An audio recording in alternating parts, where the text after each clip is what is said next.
Yo les bros, bienvenue sur Spatule Bro, je suis le chef et on se retrouve aujourd'hui pour la petite review quasi hebdomadaire des chapitres de One Piece. Aujourd'hui on va parler du chapitre 1076, disponible je le rappelle légalement gratuitement sur l'application Manga Plus de la Shueisha ainsi que sur le site Glénamax de Glénat.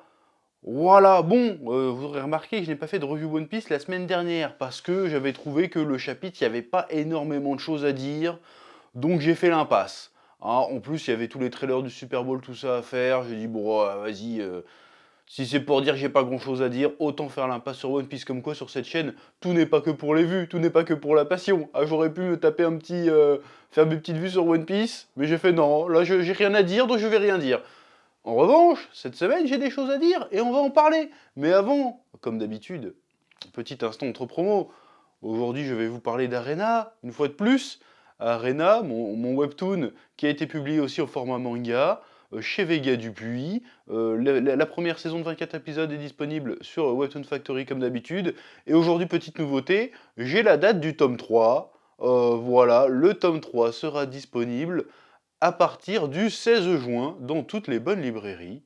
Voilà, et j'ai envie de vous dire, vous n'êtes pas prêts. Là, franchement, déjà, on était là. Là, on va être là. Je veux dire, la montée en puissance est incroyable. Donc, ne manquez pas le train de la hype. Rejoignez. Je sais pas, je vais trouver un nom de fan pour les fans d'Arena, mais j'en ai pas trouvé. Mais c'est pas grave. Rejoignez la passion. Rejoignez Arena. Les liens sont dans la description. Place à la review. Oui.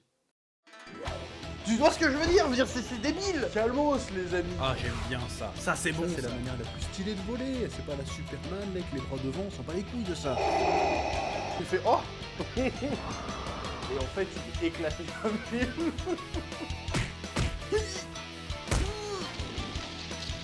Je sais pas ce qui m'a pris là. Là, j'ai craqué.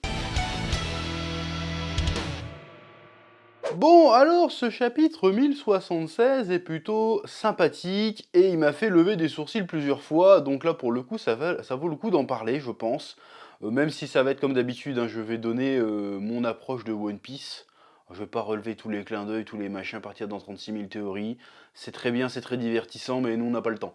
Donc, premier truc à relever dans ce chapitre, c'est, bon déjà ça fait très bizarre, mais en même temps ça fait plaisir, de voir Luffy et Zoro se battre aux côtés de Kaku et de Rob Lucci, surtout que là, si vous suivez la chaîne principale, le chef Otaku, on ressort tout juste du One Pieceology sur Enies Lobby et Water 7, donc c'est encore très frais dans ma tête, donc ça fait très bizarre de retrouver ces personnages aussi vite, même si ça fait un moment qu'on les avait retrouvés dans One Piece, hein, mais tu vois ce que je veux dire, et de les voir combattre côte à côte, même si c'est le temps d'un tout petit combat, après on sait pas combien de temps ça va durer, il y a une petite vibe, bon, toute proportion gardée, mais il y a une petite vibe Goku Piccolo, tu vois. Goku Piccolo face à Raditz. Bon, j'exagère, c'est pas comparable, en vérité, c'est pas comparable. Mais, il y a une petite vibe de ça, genre d'anciens adversaires qui, le temps d'affronter une menace plus grande, s'unissent. C'est un petit peu stylé, et tu te dis, putain, si ces mecs-là, par un hasard, je veux dire, il serait capable de faire ce délire-là, Oda. Si par un formidable hasard, il se retrouvait réellement dans le même camp pour de bon, ça ferait vraiment des dingueries. Parce que les Séraphins, ils les ont one-shot, là, a priori. A priori, hein, on les a pas vus se relever, on les a pas vus morts, mais a priori, ils les ont one-shot. Donc tu te dis, waouh, ça serait ouf qu'ils finissent par être dans le même camp, tu sais, genre Roblouchi finalement il fait quoi? Le gouvernement a menti tout ce temps? Ah je te rejoins, chapeau de paille, prends-moi dans ton équipage, et là on serait tous, oh putain. Là ça ferait Goku Freezer face à Jiren, on serait là, mais qu'est-ce que c'est que ce délire? Ça n'a aucun sens, mais c'est trop bien, tu vois. Bon, il y a des petits moments badass aussi, en mode Luffy qui fait, bon on vous libère, mais vous allez pas taper mes amis et les Vegapunk sous prétexte que vous êtes pas capable de me battre, hein, parce que attention, c'était plutôt marrant. C'était plutôt cool. Donc voilà, ce passage-là était plutôt badass. Et ça faisait un petit moment qu'on n'a pas eu de moments badass comme ça. Même s'il y en a eu d'autres dans l'épisode, on va en reparler, dans le chapitre. Quoique aussi, bon, Luffy qui joue avec Rob Lucci en mode Gear 5, c'est un peu badass aussi, on va pas se mytho. Oui. Deuxième événement de ce chapitre qui m'a fait lever les sourcils en mode what the fuck, qu'est-ce qui est en train de se passer, c'est qu'on on nous emmène dans les laboratoires de Egghead.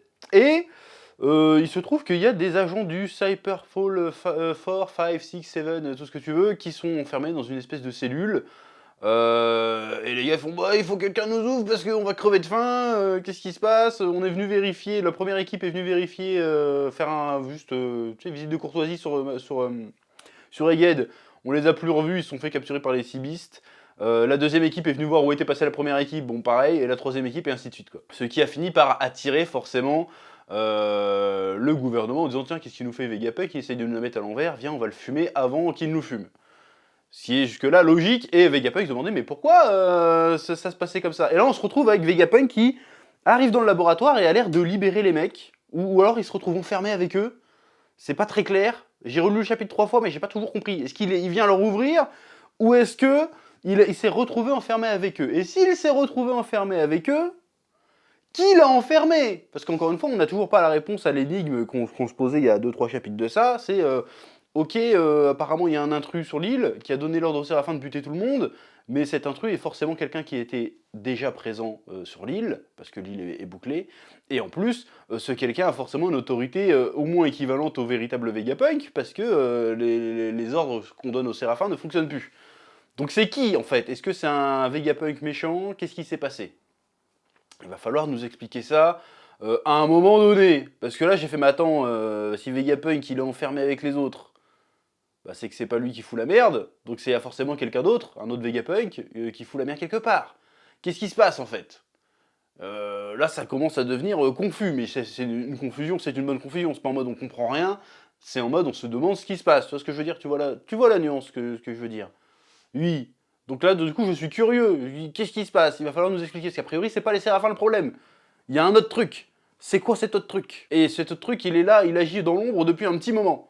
C'est qui? C'est quoi? Il faut qu'on sache. Oui. Et c'est à ce moment-là qu'Oda décide de partir de Egghead pour nous conduire aux portes d'Elbaf, hein, le fameux royaume d'Elbaf, le royaume des géants, l'île des géants, où nous avons Eustache Kid, qui se pointe avec sa flotte, je crois, pour en découdre avec Shanks le Roux, sachant qu'il est pas serein parce que la première fois qu'ils ont essayé de se friter contre lui, bah ils l'ont même pas vu en fait, on vient de l'apprendre là, ils l'ont même pas croisé, on était persuadé que c'était Shanks le Roux qui lui avait mis une branlée, qui lui avait coupé le bras, mais en fait même pas, il a envoyé ses troufions, je vais pas me déplacer pour un branleur comme ça, allez-y, c'est bon, débarrassez-vous de lui.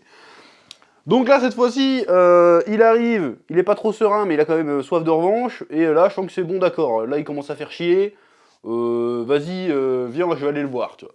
Il fait genre, bon, t'as le choix, gamin, soit on s'affronte là, et bon, bah, que le meilleur gagne, soit tu te barres, mais tu me laisses ton poneglyph, ton road poneglyph, et puis, vas-y, tout est oublié, tu vois. Donc déjà, posage de couilles en mode badass.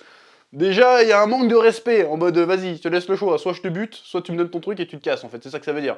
Genre, je te respecte pas, ça va mal se passer. Donc ça, c'est plutôt cool. Déjà, bah, c'est cool parce qu'on voit enfin Erbaf, en tout cas, on a un aperçu d'Erbaf. Bon, je dis Erbaf, mais c'est certainement Elbaf, que qu'on dit, ou Elbafu, j'en sais rien.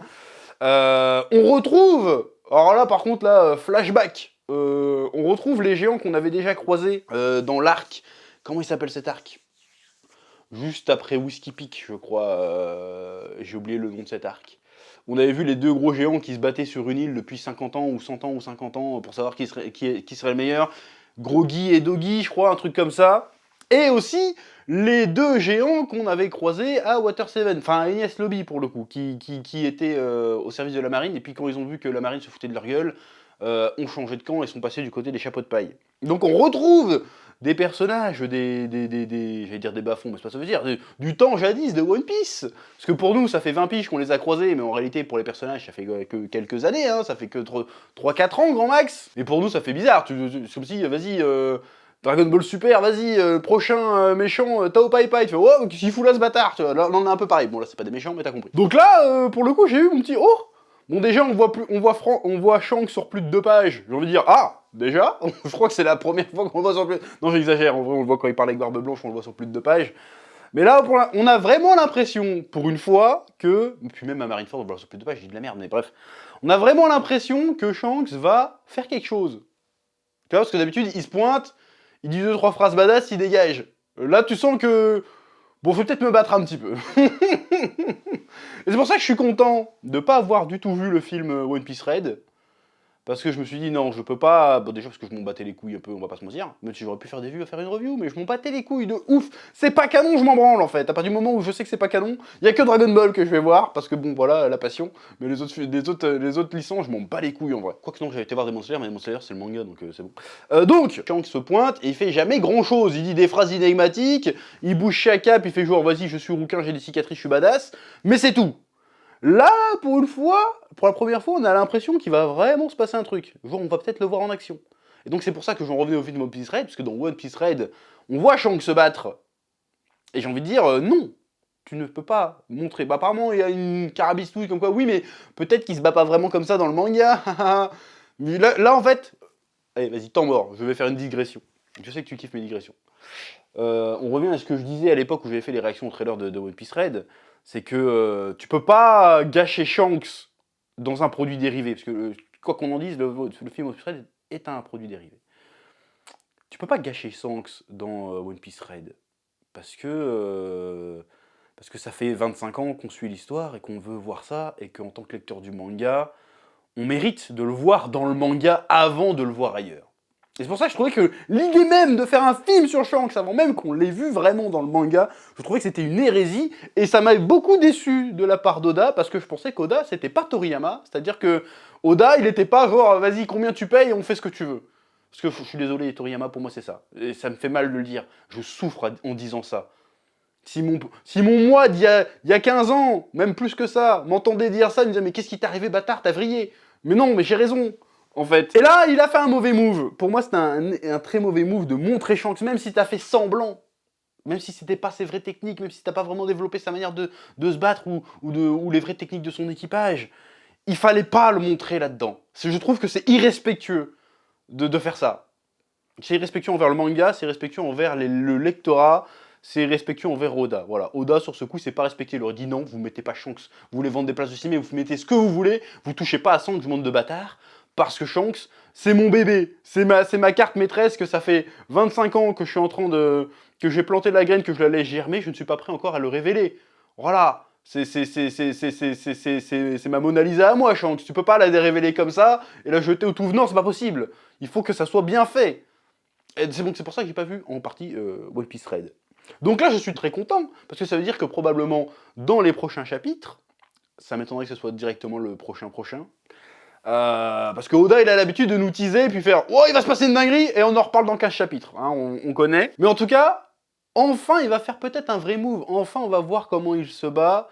Enfin, on va voir si l'équipage de Shanks... Enfin, à quoi tient cette réputation de Shanks et de son équipage, que pour l'instant... Ok, ils ont fait un énorme posage de couilles à Marineford, ok. Mais... il faut qu'on le voit à un moment donné. Tu vois ce que je veux dire? Et j'espère qu'on va le voir très bientôt. Et tant mieux qu'on le voit avant, parce qu'à un moment donné, pour moi, c'est obligé, il va y avoir un Shanks Teach, enfin, un Shanks Barbe Noire qui va se profiler. Et je vois pas Shanks gagnant. Donc il faut d'abord nous montrer, pour que le combat ait, comment dire, ait un véritable intérêt, un véritable enjeu, et il aura un enjeu, mais tu vois ce que je veux dire, pour que le combat soit vraiment palpitant, il faut nous montrer que Shanks, c'est un crack de fou. Mais il faut pas juste nous le dire, parce que là, on nous le dit, on ne l'a pas montré. Là, il faut nous montrer en quoi c'est un putain de crack. Comme ça, quand il se fritera contre Barbe Noire, et que Barbe Noire le battra, certainement pas la loyale, mais le battra, parce que c'est obligé, de niveau narrativement, il peut...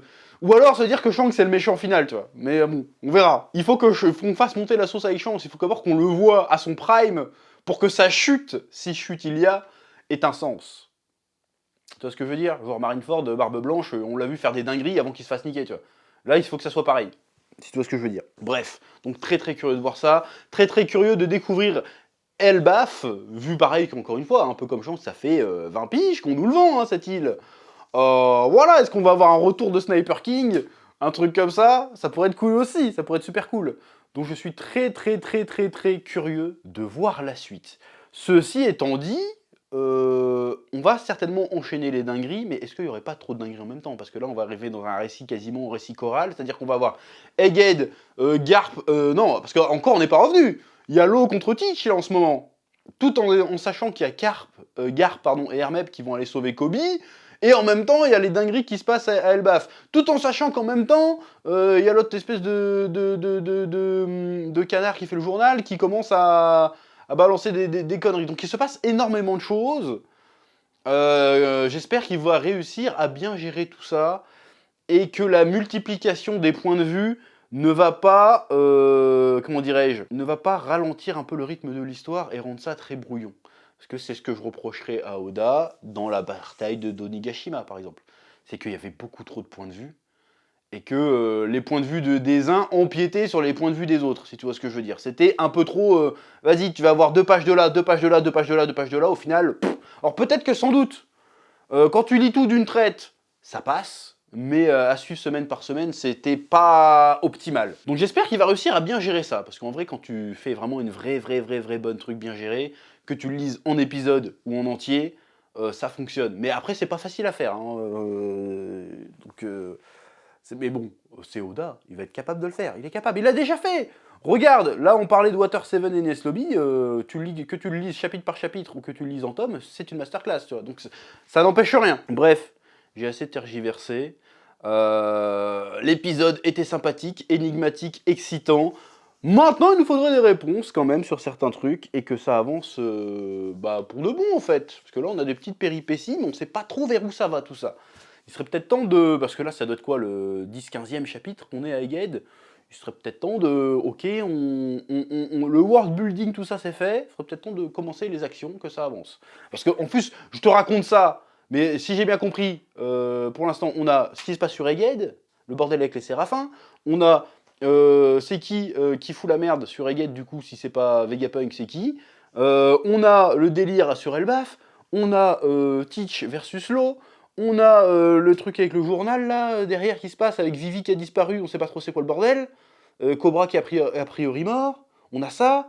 On a, comment il s'appelle, Sabo, on sait pas s'il est cané ou pas encore, on s'en sait rien. On a Kuma qui attaque Marijoa. On a Dragon, on sait pas trop ce qu'il fout. En même temps, on a Bonnet qui est en train de chercher en mode Inception dans les souvenirs de son daron. Ça fait beaucoup de choses, là, quand même.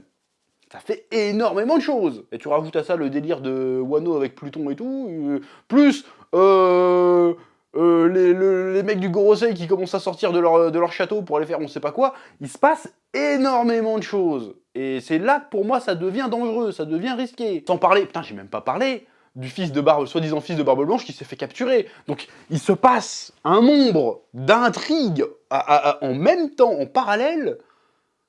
Je sais pas comment il va gérer ça. J'ai même pas souvenir d'un manga qui a réussi à jongler avec autant d'intrigues. Bon, moi je souhaite que ça soit bien fait, mais quand même, ça commence à être... ça commence à être costaud, là. Donc j'ai intérêt... il faut qu'à un moment donné, tout ça se rejoigne, parce que c'est plus possible. Parce que là, t'as même l'impression qu'il en rajoute au fur et à mesure. Donc là, c'est plus possible. Va falloir concentrer le récit. Et c'est ça qui était bien à l'époque post-ellipse. Encore une fois, je fais une petite digression, mais c'est pertinent ce que je dis.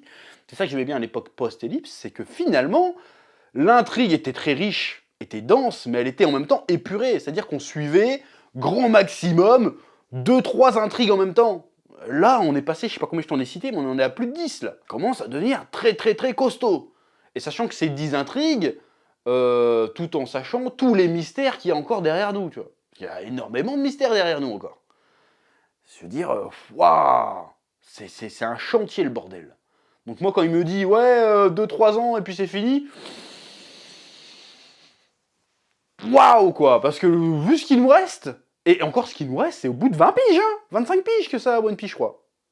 Au bout de 25 piges, il nous reste tout ça à élucider et il nous rajoute des trucs en plus derrière. Je veux dire, waouh. Plus je creuse One Piece, plus je me familiarise avec One Piece, plus je me dis que la tâche est colossale, hein. Comment il va s'en sortir? Je sais pas, mais on verra bien. En tout cas, j'espère qu'il va trouver un moyen de... Parce que je pense qu'il le sait. Voilà, ouais, je sais, parce que je suis un artiste, je pense qu'il le sait. Qui sait que, waouh, putain, est-ce que j'ai pas un peu trop libéré le Kraken? Est-ce que la créature ne m'échappe pas? Comment il va réussir à gérer le bordel? On verra, et je pense que... Quoi qu'il arrive, peu importe comment il va gérer ça, ça va rentrer dans l'histoire, le bordel. Parce que là, pour le coup... Il est dans une de ses galères, donc soit il s'en sort avec magistralement et le gars devient un dieu, soit même s'il se foire, ça va devenir un cas d'école incroyable. Bref, j'ai fait au moins 5-6 bonnes minutes de tergiversation, mais c'est pas grave. Ça ouvre au débat. Ça, on n'est pas obligé de parler que du chapitre, on peut parler de One Piece en général, après tout, pourquoi pas.